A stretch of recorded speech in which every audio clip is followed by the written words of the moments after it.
Your toddler is face down on the floor screaming because you cut their sandwich the wrong way. You feel that sensation rising in your chest, the frustration, the exhaustion, the complete uncertainty about what to do next. When our little ones get angry, it triggers something in us too. And in those heated moments, even the most well-intentioned parents make mistakes that can actually make things worse. Today, I'm sharing the top mistakes parents make when toddlers get angry and what you can do instead. The first mistake many parents make is dismissing or minimizing their child's feelings. It sounds like, "You're fine, it's not a big deal," or "Why are you getting so upset over something so small?" When we say these things, we're essentially telling our children that their emotions aren't valid or important. But to a toddler whose sandwich is cut wrong, it really does feel like the end of the world.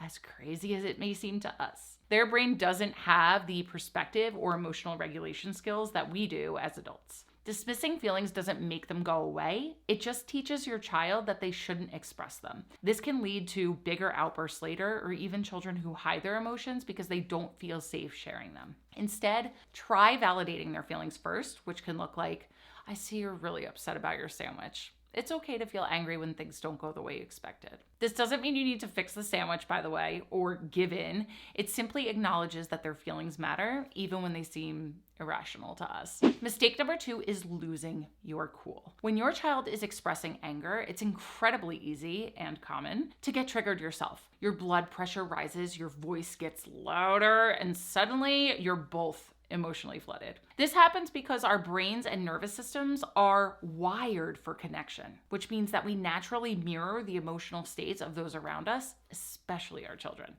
When they're upset, our bodies physically respond, and that's normal. But when we respond with our own big emotions, yelling, threatening, or showing visible frustration, we're actually making the situation way worse. Remember, toddlers look to us to understand how to handle emotions. If we can't regulate ourselves, we can't expect them to regulate themselves. Not only because they're little, and we have a hard enough time doing this as adults, but because they literally need to borrow our calm in order to regulate their emotions because of where they are in terms of brain development. Plus, when we lose our cool, we're teaching them that big emotions should be met with more big emotions, creating a cycle that can be really hard to break. Instead, try taking a deep breath and pausing before responding. If you need to, it's okay to say, "Mommy needs a minute to calm down." This not only gives you space to regulate, but it also models the healthy management of emotions for your child. They're learning more from you watching how you handle your emotions than from anything you could ever tell them. And these actions are creating deep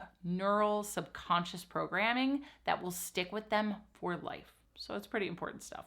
Mistake number 3 is trying to introduce a calming technique when your child is already in full anger or meltdown mode. We've all been there, right? Your child is crying uncontrollably or screaming, and you're desperately saying, "Take a deep breath," or "Let's count to 10. I've also seen some people in the parenting space promote calming corners in this way, saying to bring the child there and have them pick the emotion they're feeling right at the peak of big emotions. The problem is that when a child is in a heightened state of emotional flooding, the thinking part of their brain, the prefrontal cortex, which is super underdeveloped even in a calm state in a child, is totally offline. They physically cannot access any logical thinking needed to follow your calming instructions. When emotions are at their peak, the brain's alarm system, also known as the amygdala, is in full control, and no amount of logical instruction will get through. What works better is to first connect before you direct. This means offering physical comfort if they'll accept it, staying close, and validating their feelings. "You're having some really big feelings right now. I'm right here with you." Once the emotional intensity has decreased, then you can introduce those calming techniques or use some identification and calming strategies from a calming corner. Even better, practice calming techniques during peaceful times so they become familiar tools your child can eventually access during difficult moments. The key is repetition and practice when they're not upset. If you want more information about how to set up a calming corner, I will link one of my videos for that in the description box below.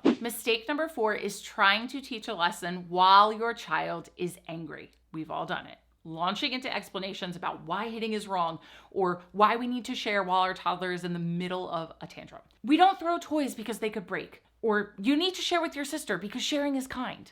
Sound familiar? It's natural for us to want to do this as parents because we feel like we need to teach our children a lesson in that moment.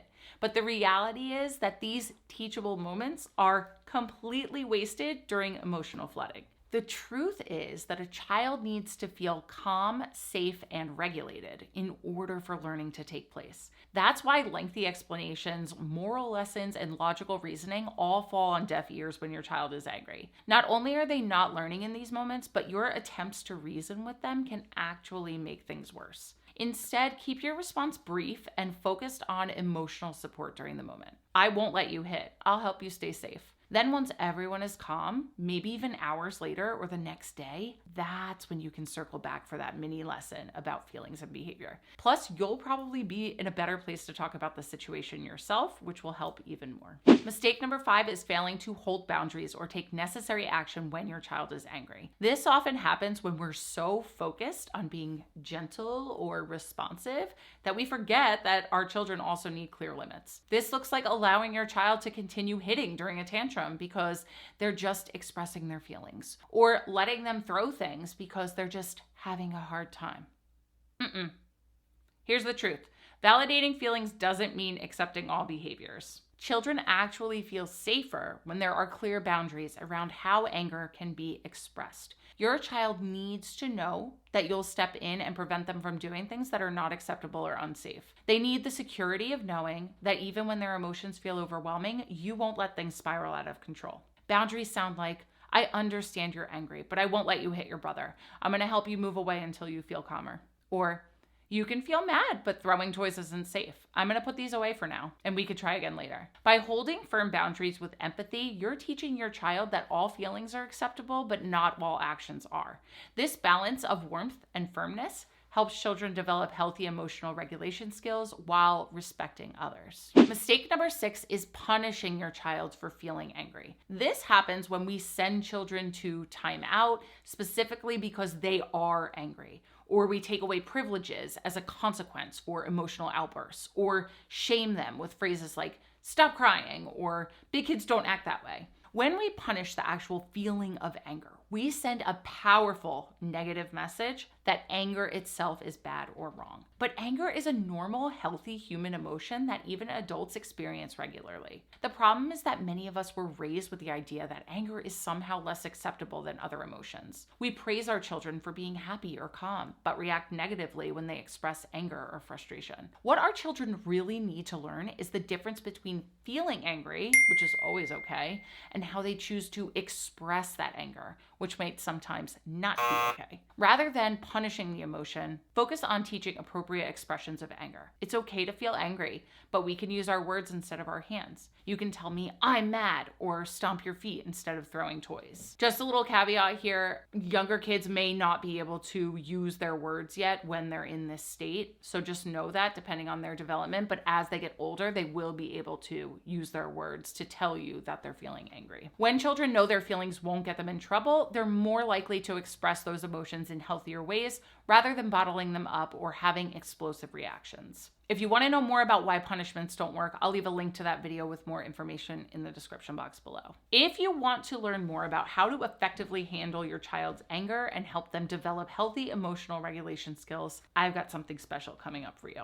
This April, I am hosting a workshop called Helping Your Child Manage Anger inside my membership, the Life with Littles Lounge. In this workshop, you'll learn things like the truth about anger and why it's actually an essential emotion for your child, specific techniques to help your child express anger in healthy ways, how to create an environment that supports emotional regulation, and practical strategies for those really challenging anger moments. The Life with Littles Lounge is my membership community created specifically for parents of toddlers and preschoolers. For just $7 a month, you get access to monthly workshops just like this one, live Q&A sessions where I answer your specific questions, downloadable resources, and a supportive community of parents just like you. Plus, so much more. If you're tired of feeling helpless when your child gets angry and want concrete strategies that actually work with their developing brain, click the link in the description box to join us for this workshop. You'll be amazed at how a few simple shifts can transform these challenging moments. Navigating toddler anger isn't easy, but avoiding these common mistakes can make a huge difference in how these moments unfold in your home.